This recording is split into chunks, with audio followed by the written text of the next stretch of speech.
I came to Edinburgh this time of the year to deal with my dark day. For 10 years now, I've been living with grief. It's a day I sometimes dive very deep into work or go and be alone somewhere by myself, and on this 10th year, I decided I need to be alone. Edinburgh seemed like the perfect place with the autumn scenery, a bit of a darkness of its own, access to nature and places where you can be alone, as well as a place where strangers greet you with kindness and warmth. Living with grief is like your whole world has shattered into pieces, suddenly, unexpectedly, and permanently. You're never the same again, but you start by finding that biggest piece that has survived, and you go from there. It's as if you're a tree which was cut down so much, but you still have your stem and base, and from what's left, new branches will grow and new flowers will bloom. But there's always grief.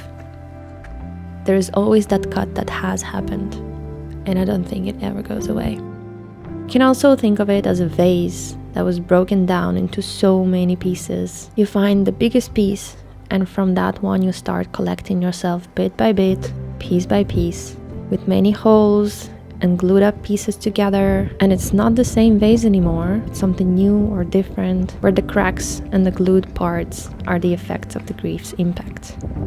And that's why grief looks very different in different times, places, occasions, and people.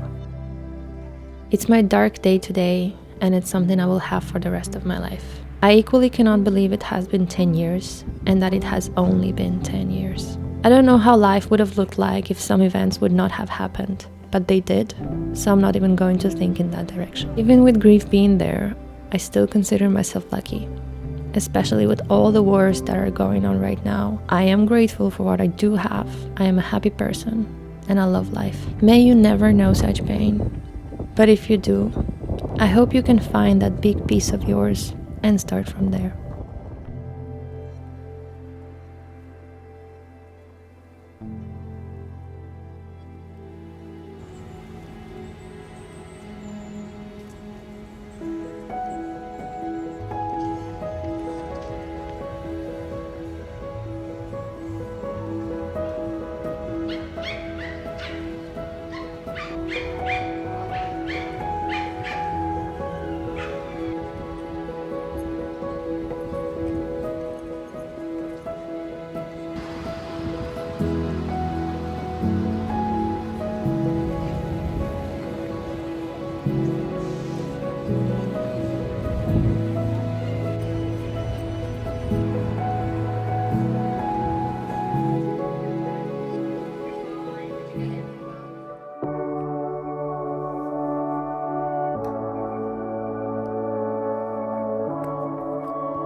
I'm getting ready to go out. I was actually supposed to leave an hour ago, but I didn't manage, so it's 4 degrees Celsius. Sun is a little bit going out. Today I'm gonna go and officially explore Edinburgh. I'm gonna get a coffee, gonna check out some of their pies. They have like some special baked pies, like small ones, not like the big ones. When I think of a pie, I think of a big thing, but I'll take you along. I'll show you some stuff. It's super beautiful here. It's so scenic. It's so it's like Gilmore Girls, but in real life, and combined with like some Harry Potter stuff, and it's just so beautiful. Like people who are living here and seeing this every day, that must add to your daily life because it's insane.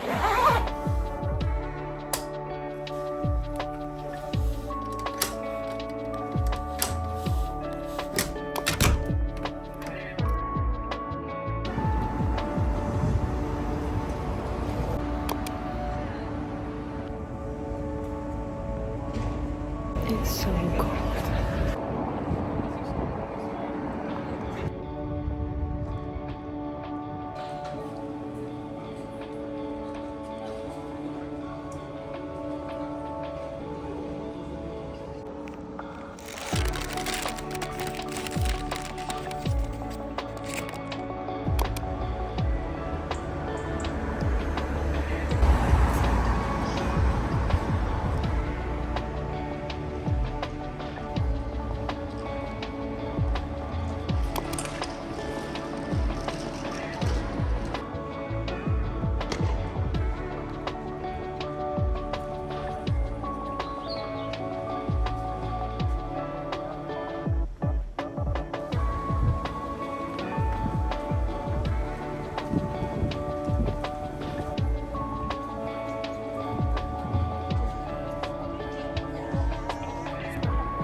apologize.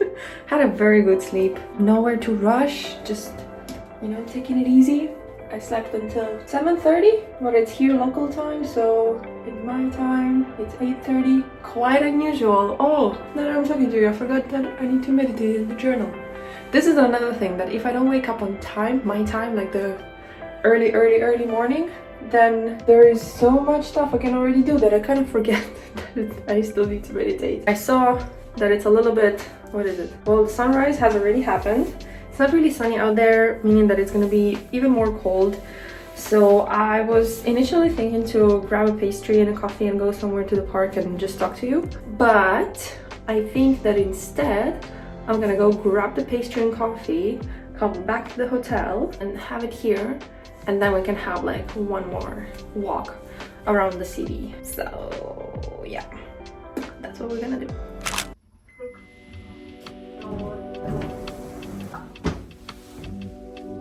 Doors closed.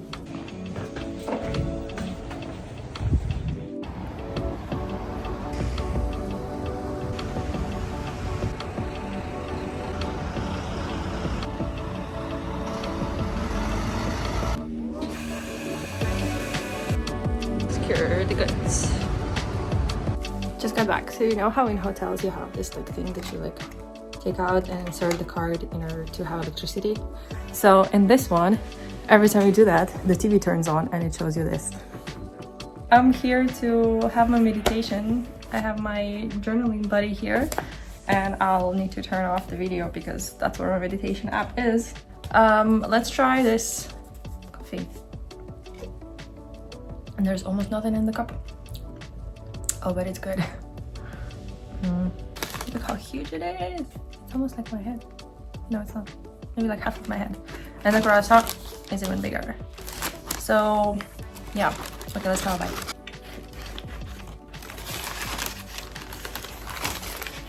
Really good.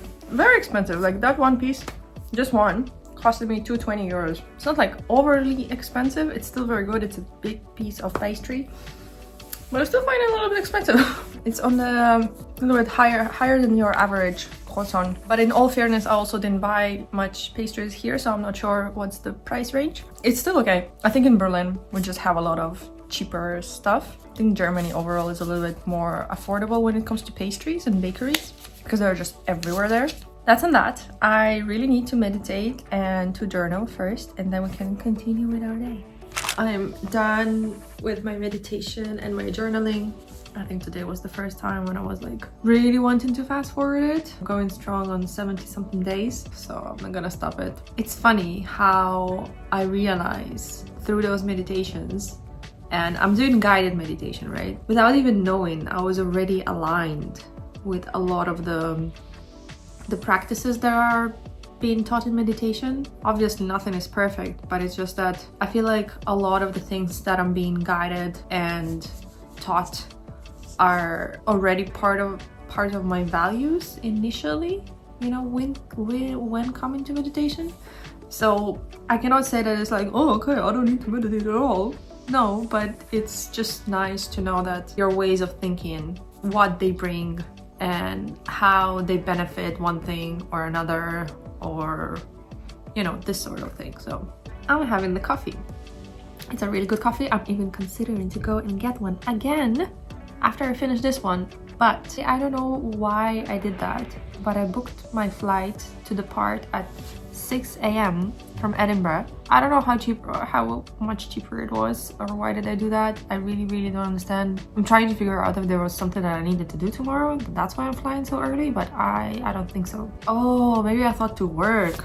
Yeah, well, that would have been a very productive working day. The 6 a.m. flight means that gate closes at 5:30, means I need to be there around 4:30, means that I need to leave the hotel around 3:30. I will need to wake up at 2:30. Awesome. Today we're gonna go to a Dean's Village and we're gonna buy some fudge to bring home, because fudge is freaking awesome here. Cheers to the coffee. I'm still not sure that this is gonna be my last one, but we're gonna see.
have the lamb and meat pastry, Yeah, sure. and then you have one with cauliflower. Yeah, also go. Perfect. That is £9, please. So I just came back. I wanted to go to have fish and chips, you know, as one would. But I didn't check and they open at 4:30. So they're gonna be my dinner. I went for 2 pastries in this More Bakery, which is apparently very, very good. And it's very nearby, so, you know, a win-win. Even though I had pastries, 2 croissants in the morning, which usually is not very nutritious and my body doesn't really agree with that all the time.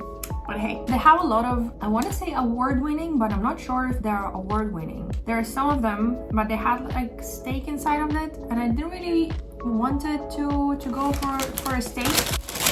Ugh, got stuck. I went with this beauty, which is lamb and meat, and it's so freaking hot. I'm so far eating only like the dough, but there is this phase of the dough, and then inside it's still a bit mushy. I don't know, if you're not too grossed by that, I can show you. So you see how here it's a little bit, I love that.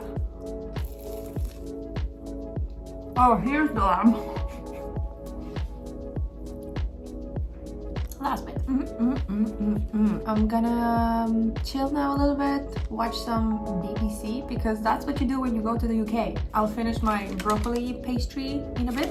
Kind of had a nap. It's 10 to 5. The fish and chips place is open. I'm not so hungry, honestly, to go and have them, but I think I still want to do it because I'm here already. It's very tough out here, you know?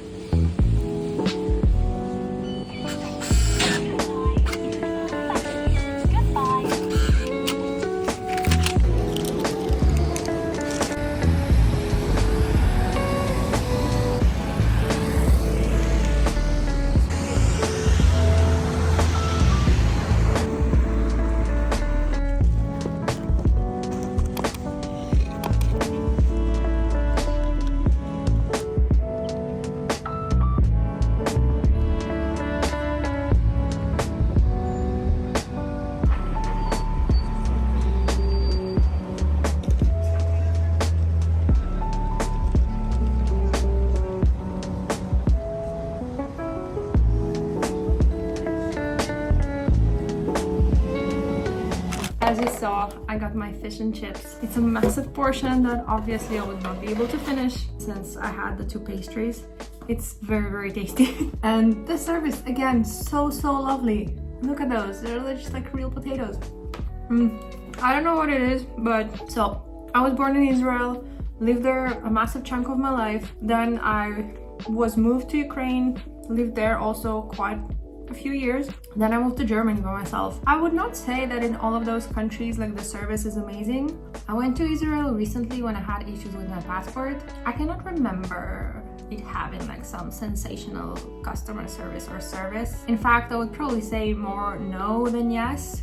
It's just comparison of culturals. The same in Ukraine, like don't expect anybody to smile at you, you know? And it's just like, forget about it. Then I moved to Germany and I currently live in Berlin. I have lived always in Berlin. I've never lived in another city in Germany. And since it was kind of like it was a Soviet controlled territory, it has impacted people and generations of people and the culture. So it's also not very known to be like nice to each other. In terms of people are still nice to each other. There is still like this social aspect that people support each other. You know, it's like if they see that somebody's passed out on the street, people are gonna go and gonna like offer their help. In Ukraine, you would not see that, for example. In Israel, depends.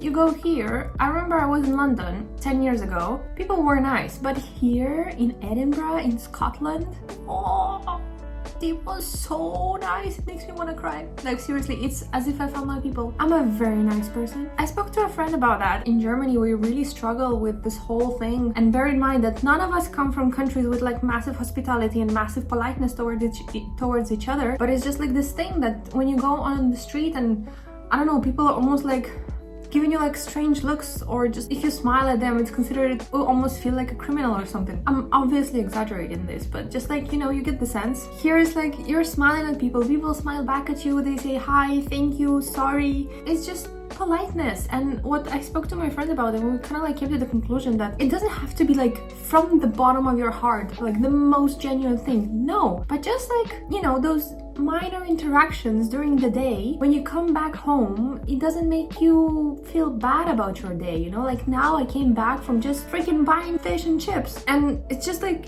made my evening. You know, the interaction was so lovely. It was so nice. It was just, you know, hey, how are you? Here it is, la la la la la la. And that's it, you know, with a smile and an effort. And I'm sure that our interaction, me and that seller, like nobody ruined each other's day. Where I cannot say that about my daily life in Germany. It just like boggles my mind. People are just cannot just do the decency towards each other and just even be polite, you know? And I get it, sometimes we all have our bad days, but on a national level, like, come on. Anyway, I have really enjoyed my stay here. I will be definitely looking forward to come back. Has been really, really nice. It's time to go and chill a bit. Ciao. Hi, it's 3:15 and I'm ready to go. Let me show you actually how weird this hallway is.